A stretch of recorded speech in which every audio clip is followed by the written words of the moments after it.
Right. So what are some of the things that you really, have to work on with your guys and in development? So basically, not a lot changes from athlete to athlete, from sport to sport, as far as just the basis of building an athlete, right? Building a powerful, explosive, capable mover, right? A resilient mover that's resistant to injury as well. Those standards for me have kind of become pretty standard across the board. And yeah, I was in private sector forever, so because of Miami's history and being mostly from down here since I was about 9 years old, I wouldn't have taken any other job. I was pretty comfy in the private sector, but this was just an opportunity that I couldn't pass up. Like you said, the story of Mhm. this program, being able to be a part of that and bringing it back to prominence, it's really alluring. But yeah, as far as the training goes, about a decade ago, a few big leaguers kind of came to me and kind of liked the way I was doing things, and focused with the track portion of the training.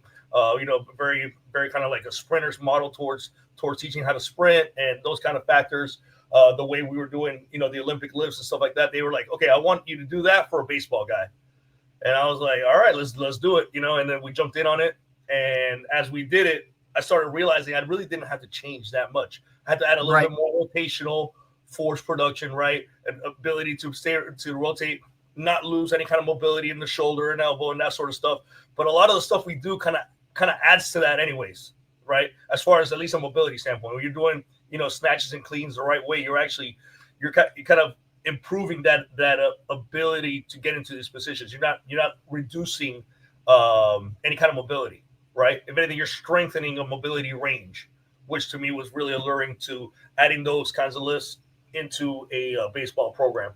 And I had already worked with some quarterbacks that had seen a big jump in their throwing ability just from doing that sort of stuff. So I was all right. Let's just take it over to the next level. Luckily, these guys were all on board with it. They were about it, and they had great results. Yonder Alonso was one of our first guys. He had been in the big leagues, I think, for about six years at the time we jumped together, maybe five.